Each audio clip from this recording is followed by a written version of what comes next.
Hi there, it's David Young, the Resourceful Coach, and what we're going to talk a little bit about today is longer, straighter shots and how you get a draw on the golf course. We're here at Kent, a little bit of a frosty morning, but what we're going to look at is really going to cover two types of shot. We're going to look at your driving, and then we're going to look at a hybrid shot playing off the fairway and how to produce that draw. Now, what we've got to start with, number one, is what is a draw? So I'm a right-handed golfer. Just to explain what we're looking at, is if I was playing up this hole, we're playing the third hole here at Corinthians. Normally in the summer, I'd hit probably a hybrid up this hole, but I'm going to hit a driver today because it is quite cold. But it's a dog leg, curving round, quite considerably round from right to left, down over a pond onto the green. So a drawing shot is a ball that starts right of the intended target and shapes back to the target. So ideally here, what I'm looking for is a shot that I can start slightly middle to right side of the fairway, draw it slightly, and then cut a little bit of the corner off. So that's the idea of the shot. And I think it's understanding what you've got to do, number one. And then number two, what we're going to talk a little bit about is the visualization of the shot. So what creates that draw? So always for me, there are two parts to a golf swing. Number one, the path of the swing. That's basically the journey your club is making as it goes through the ball, the intended target that you're looking to hit, the ball there. And then the second part is where is the club face pointing in relationship to that path. And if we want to hit a drawing shot, which is that right to left shape shot as a right-handed golfer, I need the club face to be pointing fractionally left of the path. The path is I'm going to create, which I'll show you in a second, is going to encourage the ball to start slightly right of where I want to go. But if the club face is slightly left of that, it will then generate spin on the ball. Okay, now what's really important is people often think that a draw is topspin, but actually there's no shot in golf, if you want to get the golf ball airborne, where you are looking to hit with any level of topspin. Every golf shot you play that is going up in the air has backspin. So that's really important to understand. So you're not in any way trying to get over the top of the ball. If you do, you're going to put the ball into the ground and you're not going to get the desired result that you want. So every shot we put up in the air has a level of backspin on it. And that backspin is what makes the ball get airborne. What we're looking to do here, compared to, say, a fade or a slice, is you will be putting slightly less spin on the ball, backspin on the ball, and that's why it can seem that it goes further than the fade or the slicing shot. But we still want to encourage that golf ball to go up into the air, and we want a level of backspin to make it go up. So what is that draw? So let's look at the shot that we're looking at here. First thing I want to sort of talk a little bit about is tee height. Now, if you want to draw the ball, the biggest thing I tend to see with people is they tee the ball up quite low. They'll put the ball down into the ground.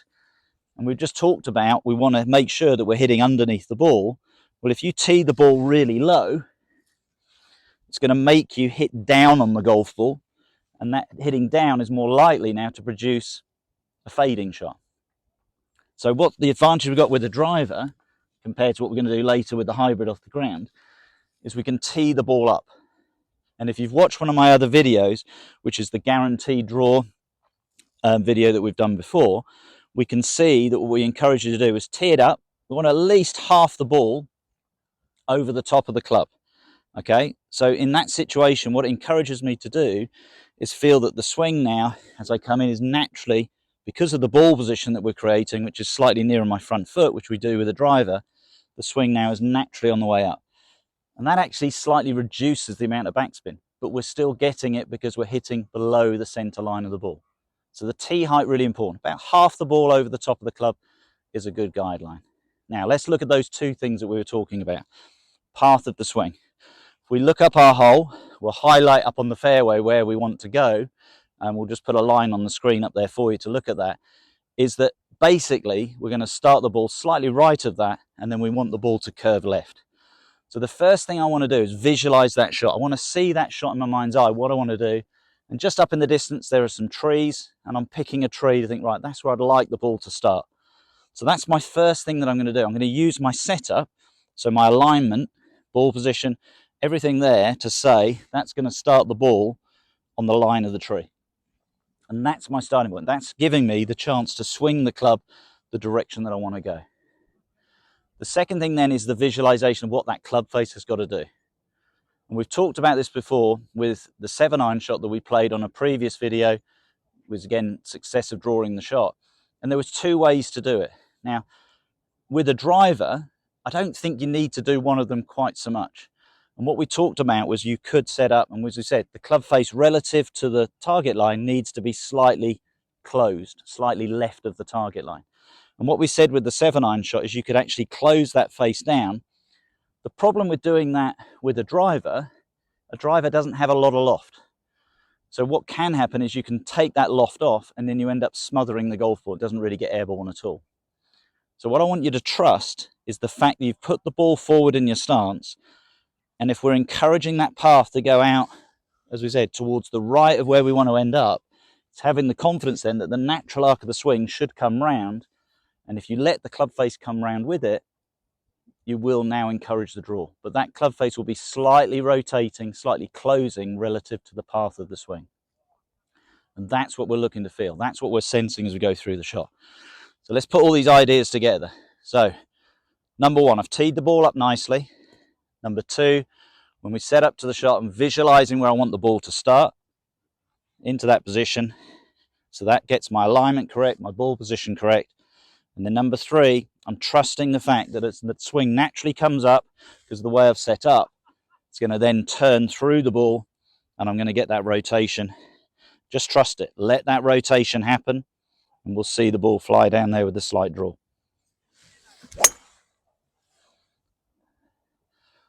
Okay, so that ball's gone lovely round the corner. Because it's a hole, it's only 330 yards long. I've got the drive, I've got the right shape. I'm losing about 15% because of the cold air, but that's probably put me nicely down within about 100 yards of the green. But we've seen that shape go out to the right, follow the dog leg, we've got the shot. So what we're going to look at now, we're going to go and look at a shot if we're playing off the fairway and we had something like a hybrid club. We're going to look at 2 positions, on the fairway and the rough, how you can get that draw, and maybe how it's a little bit tougher to get the draw on one of those 2 shots. So here's our second shot. We're going to look to play a shot around 180 yards today because of the cold conditions, but normally with this club I'd be looking for around 200 yards. We've got ourselves a situation again. We've got some big trees in the way. Hopefully in the distance there you can see the flag right on the edge of the trees, but the perfect shot would be a nice little draw, bringing that back towards the intended target. And it just happens in the distance there, we've got some things that we can relate to. I think you can see it on the camera, and we'll just highlight it for you. It looks like a white sign, just basically telling us where to take our trolleys, rather than taking up near the green this time of year. And that sort of out is where I want to start putting the golf ball. I want to put it out to the right. So we're back to this visualization. This is the thing I think when I watch golfers on the golf course, because you're working maybe on one perfect swing, you just go up and hit the ball. For me, every shot has a sort of a purpose to it, and every shot's different. That's golf. And I think if you can open your imagination, and everything about today is to help you promote creating a draw, it makes it a much better game for you, because then it seems like there's an objective to each swing that you're doing. It doesn't feel like you're just walking up and hitting it. What's the goal? What am I looking to actually achieve?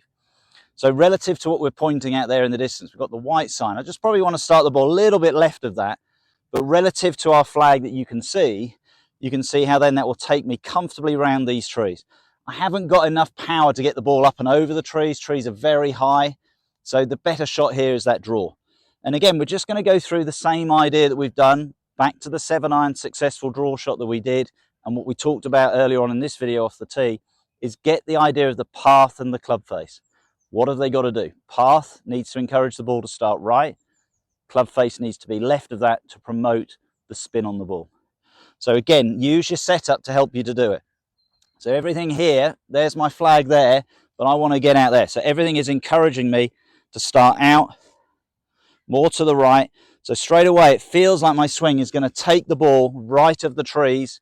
And now what I've got to trust is that club face, as it comes in, will rotate through and I'll get the shape that I want. And again, if it's a shot you're not used to, have a couple of practice swings, okay? If it's a shot you're not used to doing, have a couple of practice swings beside the ball, feel what you're looking to do.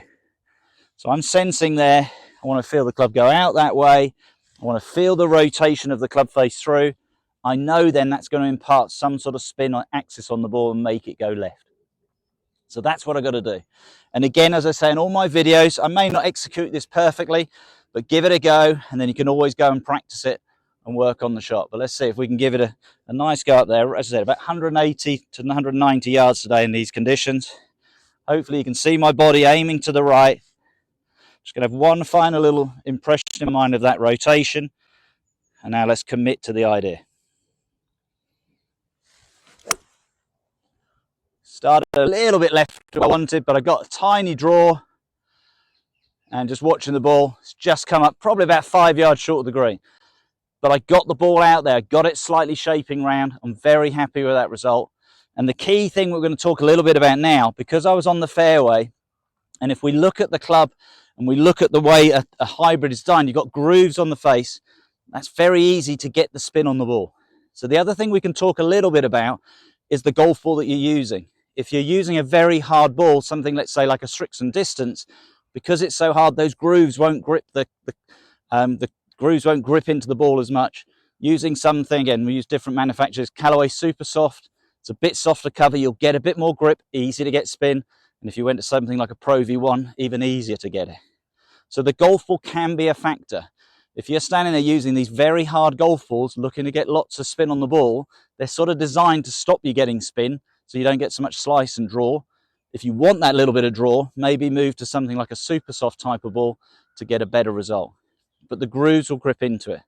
We're going to look at one final thing that you may get in a round of golf, that even though we've given you the idea how to draw it, you may want to do this shot, but it's not that easy to do it. And that's if you play the shot out of the rough. So here's that final shot. We're going to play a shot out of the rough. And you can see from the lie we've shown you there on the picture, it's sitting down in the grass.